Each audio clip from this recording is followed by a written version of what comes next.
صل على فاطمة وأبيها وبعلها وبنيها.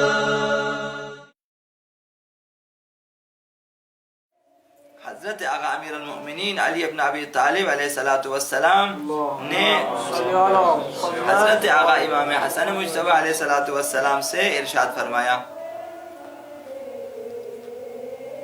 لا الا اعلمک اربع خصال. آقا امام حسن سے فرمایا کہ اب میں 4 چیزیں بتا دوں آپ کو، 4 چیزیں، 4 خصلتیں، 4 صفات کہ تستغنی بہا عن الطب. ان 4 چیزوں کی بدولت آپ ڈاکٹر سے بے نیاز ہو جاؤ گے، علاج سے بے نیاز ہو جاؤ گے، جی بے نیاز ہو جاؤ گے. قال بلا، آقا امام حسن فرمایا جی فرمائیں. قال لا تجلس على الطعام الا وانت جائع. کھانے کے دسترخوان پہ اس وقت بیٹھو کھانے پر جب تمہیں بھوک لگی ہوئی ہو، اس وقت کھانے پہ جا کے بیٹھ جاؤ، کھانا کھانا شروع کر دو. ولا تقم عن الطعام الا وانت تشتهيه. اور کھانے سے اس وقت اٹھو جب ابھی بھوک باقی ہو، مکمل سیر ہو کے بلکہ سوا سیر ہو کے نہ اٹھیں.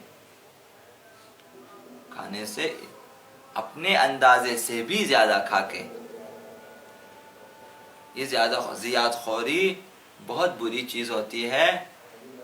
پہلے بھی عرض کی، اب بھی عرض کر دیتا ہوں، ہمیشہ کہتے ہیں ابھی تھوڑا سا باقی ہے، چاول تھوڑا سا بچ گیا ہے، ایک گوشت کی ایک بوٹی ہے، مثلا سالن تھوڑا سا بچ گیا ہے.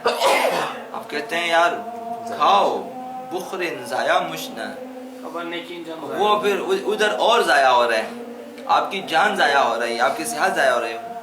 رہنے دیں. اگر کوئی کھانے والا ملے کہ یہ شاید اسی لیے ہو، شاید اسی وجہ سے ہو کہ یہ مومن زیاد خوری میں مبتلا نہ ہو جائے کہیں اس حرص میں کہ یہ ضائع ہو جائے گا. اسی لیے سؤر المؤمن شفا، مومن کے جھوٹے میں شفا ہے. اسلام نے ایک تاکید کی، دیکھو یہ مومن ہے، اس کا تھوڑا سا کھانا بچ گیا تم کھا لو،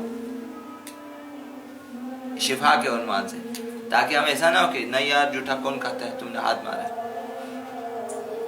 سؤر المؤمن شفا، مومن کے جھوٹے میں شفا ہے.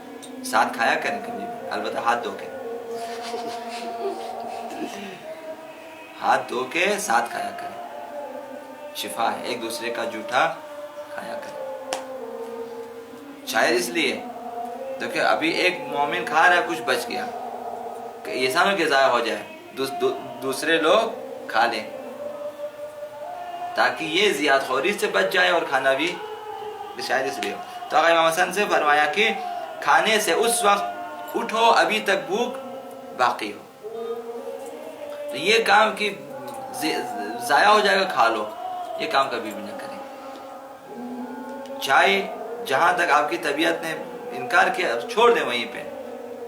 ایک معذرت کرنا آسان ہے، صاحب دسترخوان سے کہیں کہ سر جی معذرت میں نہیں پی سکتا ہوں، بھی بخشید مثلا، ٹھیک ہے رہنے دیں، وہ بھی ناراض نہیں ہوگا.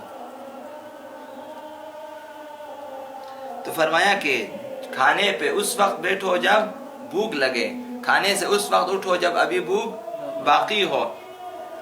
وَجَوِّدِ الْمَضْغَ، اور خوب چبا لیں، چبانے کو اچھے انداز میں انجام دیں. غذا کو مکمل نہ ڈالیں، پورا لقمہ بس گول کیا ڈال دیا پھر گیند کی طرح، اب پیٹ میں جا کے وہ ظاہر گولا دیا. اب اس نے پھر کھل جانا ہے، اس نے وہاں پہ نرم ہو جانا ہے، پھر جگر کو کوٹنا پڑتا ہے. غذاؤں کو جگر پہ بہت زور آ جاتا ہے. یہ کام نہ کریں، ثابت بہت. گوشت کو دیکھتے یار نرم نہیں ہوتا تو ڈال دو، خود اندر نرم ہو جائے، مت ڈالیں. ایک رومال میں، ایک ٹیشو میں گوشت اگر نہیں چبا سکتے، غلطی سے منہ میں ڈال دیا نہیں چبا سکتے، نکالنا آسان ہے. پیٹ میں ڈالیں اور جگر سے کہیں یار اس کو ہضم کرنا کسی طرح سے، جی اس کے اوپر بوتل پینا پڑتا ہے. فرمایا کہ جو ہے غذا کو خوب چبا لیں. 3 وَإِذَا نِمْتَ فَعَرِضْ نَفْسَكَ عَلَى الْخَلَاءِ، اور جب تو سونا چاہے تو اپنے آپ کو بیت الخلاء کی زیارت کرا کے سو جائے.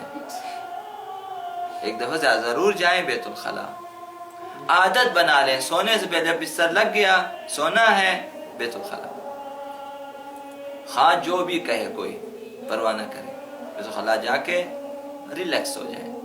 بعض لوگوں کو مثلا پیشاب لگا ہوتا ہے، سو جاتے ہیں، رات بھر تکلیف میں، یہ کام نہ کریں. وَإِذَا نِمْتَ فَعَرِضْ نَفْسَكَ عَنِ الْخَلَاءِ، جب تو سونا چاہو تو اس وقت اپنے آپ کو بیت الخلاء تک ضرور پہنچا دیں. فَإِذَا اسْتَعْمَلْتَ هَذَا، آقا امام امین نے فرمایا آقا امام حسن سے، جب آپ یہ 4 چیزوں پہ عمل کرو گے، فَإِذَا اسْتَعْمَلْتَ هَذَا، جب ان پہ آپ عمل کرو گے، استغنیت عن الطب، تو آپ ڈاکٹر سے، طبیب سے، طبابت سے اور علاج معالجے سے بے نیاز ہو جاؤ گے. کتنا آسان ہے، کتنا آسان ہے صحت مند رہنا، اور ہم لوگ کتنی مشکلوں سے بیماری خرید کے لے آتے ہیں، کھا کھا کے بیمار بنا دیتے ہیں، تھکا تھکا کے اپنے آپ کو بیمار بنا دیتے ہیں، غلط چیزیں کھا کھا کے بیمار بنا دیتے ہیں.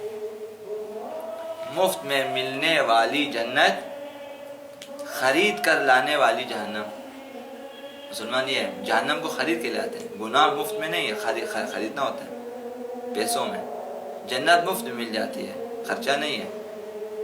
مفت میں ملنے والی جنت میں نہیں جاتے، خرید کر جہنم لے آتے، اس میں چلے جاتے ہیں. تمام کھانے جو مضر صحت ہے ہمیں خریدنا ہوتا ہے، مفت میں نہیں ملتی. حتیٰ یہ جو پانی ہے جن کمپنیوں کے بھی مخصوصاً نیسلے، یہ مشکوک ترین پانی ہے، پاکیزگی کے حوالے سے، کیمیکل کے حوالے سے، صحت کے حوالے سے نقصان دہ ترین پانی ہے. جو لوگ ماشاءاللہ پیتے، اگر ٹیبل پہ نیسلے کا پانی نہ ہو تو پھر مہمان باقی پانی پیتا ہی نہیں.